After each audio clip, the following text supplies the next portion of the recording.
Welcome back to TaraChessAcademy. Today we'll be looking at a game between Wesley So and Ding Loren in 2015. So Wesley started off with d4, and at this time Ding Loren was um, a huge King's Indian player. He played it all the time, but now he plays like more solid lines, maybe like the Slav. So he played knight f6, c4, g6, knight c3, bishop g7. This is the King's Indian. So e4, d6, knight f3, castles, bishop e2, and e5. So the point of the King's Indian is that you're going to fianchetto your bishop and you're going to give white the center. But at some point, you're going to strike with e5 or maybe c5. Those are like the main pawn breaks in the Sicilian. So it's a hyper modern opening. So knight f3, castles, bishop e2, and e5. So here Wesley castled. And if you take on e5 and take on e5, there's like a common tactic here that makes these lines work. So you can just go queen d1 and then capture the pawn on e4 as the knight on e5 is attacked by the bishop. After knight e4, bishop e5. So white doesn't want to go for that. So castles, knight c6, d5, knight e7. So here, white has a few options. White can go b4, which is the bayonet, and the game would probably continue with like knight h5, rook e1, f5, and knight g5, and then the knight coming back to f6. So Wesley didn't play that. So he plays knight e1. So the points of knight e1 is that when f5 comes, he wants to strengthen his e4 pawn with f3, and he also wants to bring his knight to d3, and he just wants to stop g4, and he might even play g4 in some cases. So it's a very classical setup. So Ding went knight d7, preparing for f5, bishop e3, f5, f3, f4, bishop f2, g5, and here Wesley went rook c1, playing along the c file with the idea of the pawn sacrifice c5. So here, a move that Wesley has played before is like g4, just stopping all this kingside play here. But this could be met with like h5 here and h3. So Wesley didn't go for that. He went for rook c1 in this game. And this 91 system is a system he still uses. And it's a very nice system. So rook c1, putting the rook on the open c file. Knight g6, c5, and he gives up a pawn. So if dc5, then the idea is to play b4, and if takes, then knight comes to b5 and hits c7, and there's no good way to defend it. So this position is losing. So after c5, knight c5 is forced. And then b4, knight a6. So the point is, like, if you play knight d7, knight b5 will come, hitting c7 as well.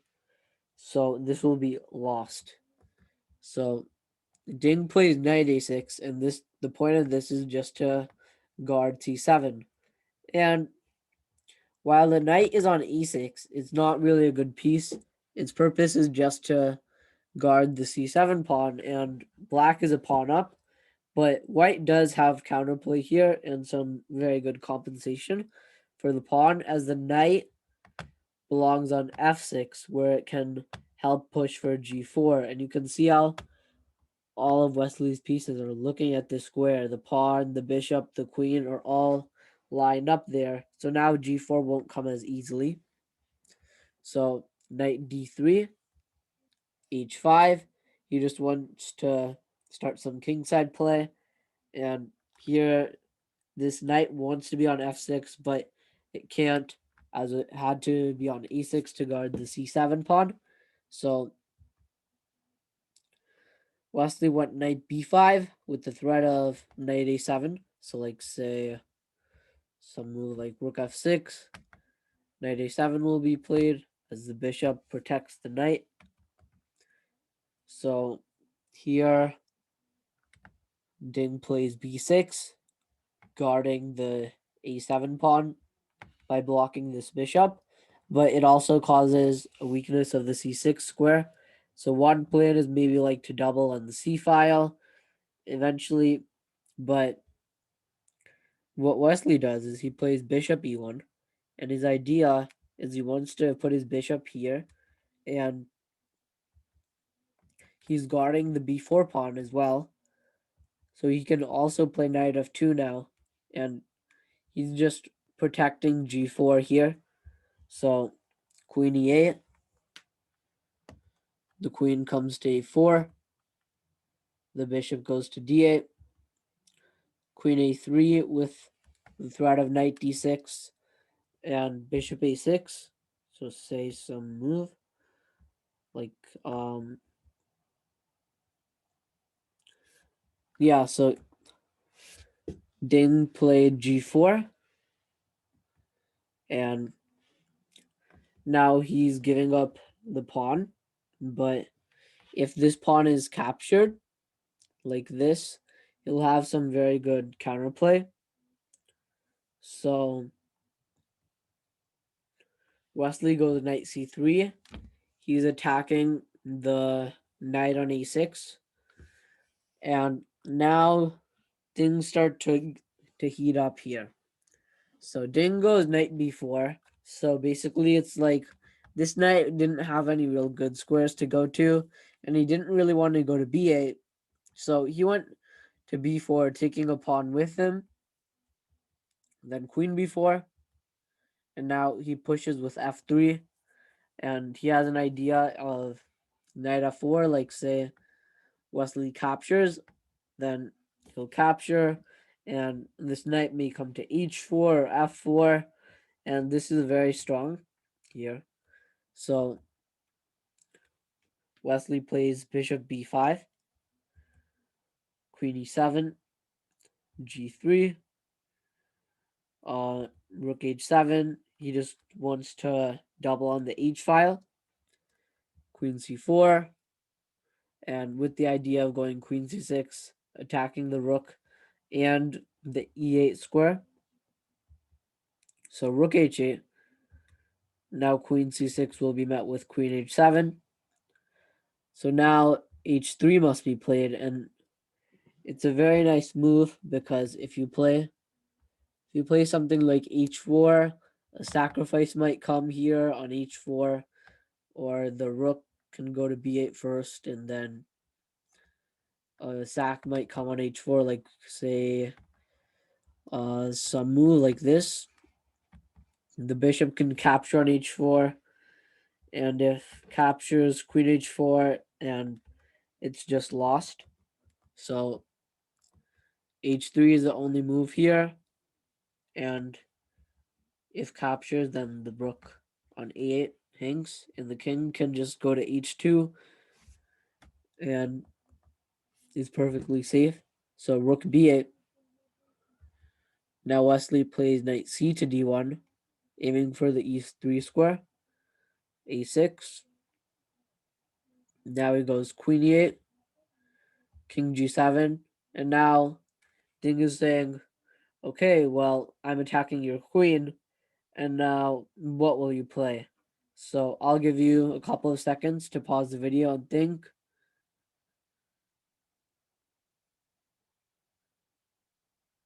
So the move that Wesley played here was queen captures on d8, with the idea after rook d8, rook c7, attacking the king here and skewering the king and queen here like this. So the bishop comes to d7. The rook takes, and here white has these two minor pieces, these two bishops, and this knight here. So black does have a queen, but that queen will not serve any purpose here. So the pawn captures on h3. The king just goes to h2, and here you can see like how these pieces will activate. So the rook goes to b7, bishop e6, knight f8, bishop f5, queen h5, knight g4, knight d7, bishop h6, king h8, knight d3, and you can see how these pieces are very nicely coordinated. The knights are protecting each other, and everything's guarded, so the queen doesn't really have any threats here. So rook c7, and the bishop just takes, and the rook takes, rook f7, rook f5, takes. Now white has this f6 pawn, f pawn that is going to promote soon and will be a problem. So it'll take black a few moves to get these pawns rolling here. So let's say they go b5, we can go bishop f8, and if they go b4, we can go bishop d6, and after e5, bishop b5, and we guard the promotion square, and we also have knight f6 next move. So there's not enough time for anything like that. So the queen has to blockade this passed pawn, because if you just let it go forward, it'll like ruin the position. So the bishop comes to g5, b5, knight h6, queen h8, f6, king h7, knight f5, knight ef5, I mean, and the pawn can go to f7, and the bishop will go to e7 here. So the king has to go to g6. Now bishop h4, e4, f7, e3, bishop e7, e2, and now here he just plays knight h4. Also possible was to play bishop f8, then knight h4, but knight h4 is probably stronger. So king h7 is forced. If king h6, bishop f8, and then king h3, queen, and then g4, and the king is getting checkmated here in a line like this. So the king has to go to h7. We take, another queen appears, but we have this f pawn which will promote soon. The queen comes to f2, and the king is able to dodge all the checks here. So also if queen e2, knight f3, and then queen e4 can just be met with bishop f4. So also queen c4 can be met with king h5. So there's no perpetual checks. So queen c4, bishop f4, queen e2, and knight f3. And on move 60, Dingleran resigned the game. So as there's nothing more that he could do because this pawn was going to promote. If he goes queen e7, for example, really any move here wins. Even like king h5 here might be good, or like d6. So say like king h5. If you try to go here, there's knight g5, which would be checkmate here. Queen g7 is, we can promote to a queen or rook. So also if they try queen e2, we can even promote here. I think, yeah, promote to a queen, and then queen f3, g4, check, here, check, and then the checks are over, and then this pawn will promote again. So So that was like a very good game. So, and the move that just made it all happen was when he played queen e8 and then took on d8. So, and his minor pieces became very active and the queen had no threats here. So, thanks for watching and I'll see you on my next video. Bye.